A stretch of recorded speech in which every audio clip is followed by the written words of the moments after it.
और चलिए अब एक नजर the untold stories of Modi पर।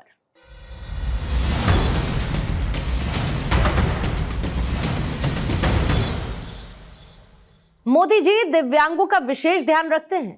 एक बार पार्टी कार्यालय पर एक दिव्यांग पर उनकी नजर पड़ी। उसे ट्राईसाइकिल की जरूरत थी तो मोदी जी ने मुझे कहा कि एक ट्राईसाइकिल की व्यवस्था कराएं और 2 महीने बाद भी उन्होंने उस दिव्यांग के बारे में मुझसे जानकारी ली। ये कहना है पूर्व सांसद रमापति राम त्रिपाठी का। The untold stories of Modi में ऐसी ही एक अनसुनी कहानी रमापति राम त्रिपाठी की जुबानी। 99 के चुनाव में एक दिन हम लोग निकल रहे थे किसी कार्यक्रम में भाग लेने। गेट पर ही एक विकलांग था, उसको हमारे कार्यकर्ताओं ने गुजर से निकल रहे तो किनारे कर दिया। इनकी दृष्टि पड़ गई, ये वापस हो गए और लोगों को हटा के उसके पास से चले। क्या बात है? तो उसने कहा कि हमको एक वो साइकिल चाहिए, ट्राईसाइकिल नहीं, इसलिए मैं आया हूँ कार्यालय पर। उनका भाई इनको व्यवस्था कराइए।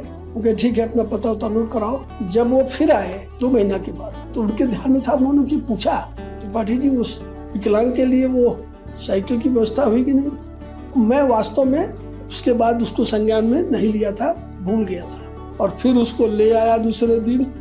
मैं कहा सर देखिए चल रहा, उस पर हो गई। मेरे मन में आया, मैं भूल गया था, लेकिन वो 2 महीना के बाद भी उनको ध्यान में था कि वो विकलांग को व्यवस्था हुई कि नहीं।